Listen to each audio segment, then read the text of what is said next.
Maktabah Syamilah ini perpustakaan Wahabi loh ya. Jadi nggak usah ragu untuk para Wahabi ya. An Abi Rafi radhiyallahu an qala ra'aitu Rasulullah sallallahu alaihi wasallam adna fi udhunil Hasan bin Ali hina waladathu Fatimah bi sholati ya. Dari Abi Rafi radhiyallahu an qala, beliau berkata ra'aitu Rasulullah, beliau Assalamualaikum warahmatullahi wabarakatuh. Halo teman-teman, ketemu lagi dengan Dua Bang Deso ya di channel Mr. Coach. Yuk mari kita ngobrol di channel ini.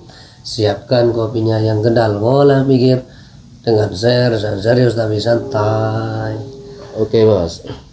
Kita akan lanjut mereaksi seorang ustadz pembohong tapi mentakhrij hadis ya.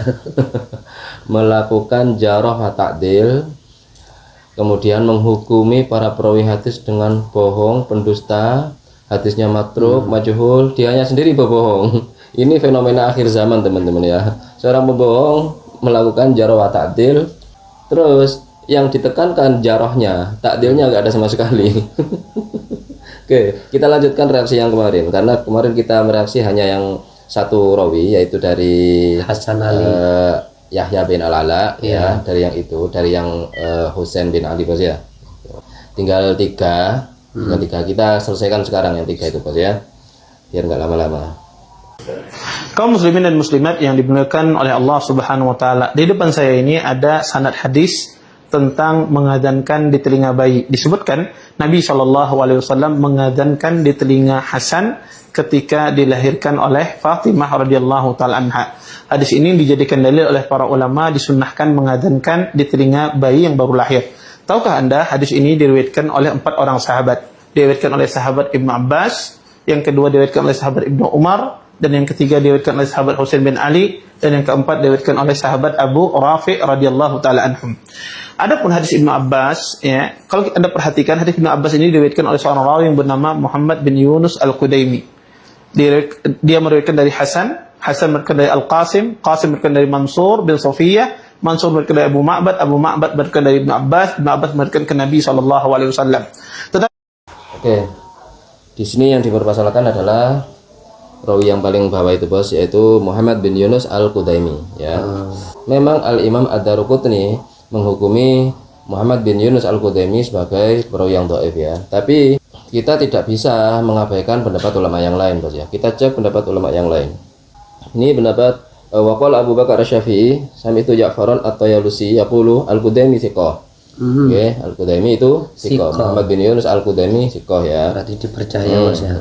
Menurut Al-Imam Abu Bakar Asy-Syafi'i. Kemudian waqala Abdullah bin Ahmad bin Hanbal.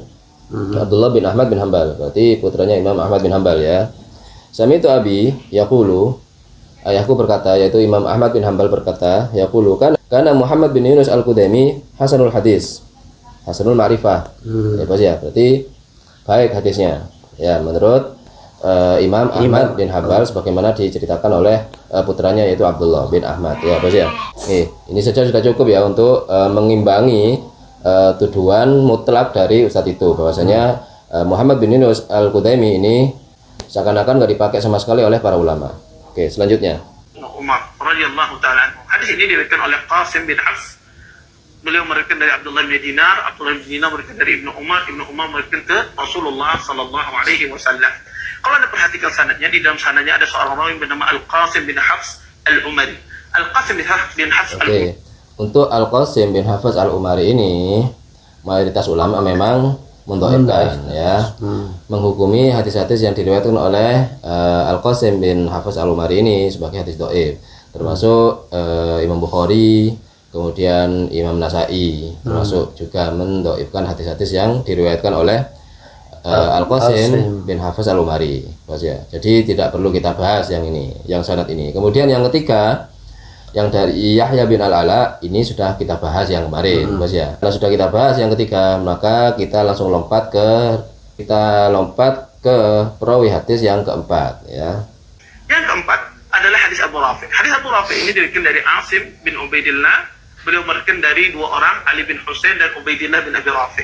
Kemudian keduanya meriwayatkan ke Abu Rafi meriwayatkan ke Nabi sallallahu alaihi wasallam. Di dalam sanadnya ada seorang rawi bernama Asim bin Ubaidillah. Asim bin Ubaidillah ini dikatakan oleh Imam Bukhari munkarul hadis, sangat mungkar dalam periwayatan hadis. Hal yang serupa juga dikatakan oleh Imam Abu Zur'ah, Imam Abu Hatim. Sehingga para ulama menilai hadis Asim bin Ubaidillah ini adalah hadis yang sangat lemah. Dari pemaparan tadi Anda bisa lihat. Oke. Untuk yang hadis keempat ini, kita nggak usah fokus ke yang Asimnya. Kita langsung fokus ke periwayatnya, yaitu Abi Rafi, bos ya. Sebab ulama-ulama berselisih pendapat di sini. Ada yang mensunahkan, ada yang membolehkan. Hanya Imam Malik saja yang memakruhkan, kan ya. Kebanyakan ulama yang membolehkan dan yang mensunahkan itu berpegang kepada hadis dari Abu Rafi ini. Nah, tapi kenapa Ustadz ini tiba-tiba menghukumi sangat mungkar, sangat doif, sangat tidak diterima? Hadis ini sangat lemah sekali, kan begitu, bos ya. Kita langsung cek aja, langsung cek hadisnya dan ulama-ulama yang mensahihkan hadis ini, teman-teman ya. Ini di Maktabah Syamilah. Maktabah Syamilah ini perpustakaan Wahabi loh ya. Jadi nggak usah ragu untuk para Wahabi ya. An Abi Rafi radhiyallahu an qala ra'aitu Rasulullah sallallahu alaihi wasallam adna fi udhunil Hasan bin Ali hina waladathu Fatimah bi sholati ya. Dari Abi Rafi radhiyallahu an qala, beliau berkata ra'aitu Rasulullah, beliau melihat Rasulullah sallallahu alaihi wasallam mengadani di telinga Hasan ketika Sayyidah Fatimah melahirkan Sayyid Hasan. Hadis ini diriwayatkan oleh Imam Abu Dawud dan Imam Tirmidzi. Wa qala hadisun sahih ya, ini sudah sahih hadisnya. Kemudian diriwayatkan juga oleh Imam Baihaqi wal Hakim wa sahahahu, dan juga disahihkan juga ini hadisnya ini yang riwayat dari Al Hakim ini ya, bos ya. Kemudian wa hasanahu Albani. Nah, paling apes-apesnya untuk Albani ini Hasan masih, gitu loh, masih Hasan. Tapi Ustadz itu terus sumbernya dari mana? Bahwasanya hadis yang diriwayatkan oleh hadis tentang adzan kepada telinga anak bayi yang diriwayatkan oleh Imam Abu Rafi ini sangat mungkar, sangat lemah dan tidak boleh digunakan, gitu loh, bos ya. Tapi beliau itu tadi, Ustadz siapa itu, mengatakan bahwasanya terjadi khilaf antar ulama tentang hukum adzan di telinga bayi itu. Nah, jika sudah ada pendapat seperti itu, harusnya tuh mikir pasti salah satu riwayat ini ada yang sahih, gitu loh. Berarti nggak semuanya itu doif atau mursal. Iya, kan gitu. Nggak semuanya maudhu lah. Kalau semuanya maudhu tuh pasti ulama sepakat sudah, kan gitu. Ini kan enggak, gitu loh, teman-teman. Apalagi perawi-perawi yang ditakhrid, yang dijarah wa ta'dil sama Ustadz itu tadi, nggak semuanya benar, gitu loh. Banyak yang bohong, banyak bohongnya, gitu loh, teman-teman ya. Oke, berarti sudah selesai kita, bos ya, menyikapi tentang jarh wa ta'dil mengenai hadis adzan di telinga bayi. Jadi 4 rawi ini ya. Dan hanya satu tuh yang bersih tuh, yang sesuai lah, yaitu riwayat yang dari Ibnu Umar yang diriwayatkan oleh Al-Qasim bin Hafiz Al-Umari itu saja. Yang lain cacat semua, yang 3 sisanya itu cacat semua, gitu loh. 3 riwayat hadis yang lain yang dijelaskan oleh Ustadz itu semuanya cacat, gitu, bos ya, nggak sesuai. Oke, itu saja obrolan hari ini. Mudah-mudahan bermanfaat, mudah-mudahan mencerahkan, mudah-mudahan kita bisa bersikap bijak lagi. Ma asabaka min hasanatin faminallah wa ma asabaka min sayyi'atin famin nafsik. Yang baik-baik semuanya datang dari Allah, yang jelek-jelek datang dari kami. Mohon maaf. Wa akhirul kalam. Assalamualaikum warahmatullahi wabarakatuh. Waalaikumsalam.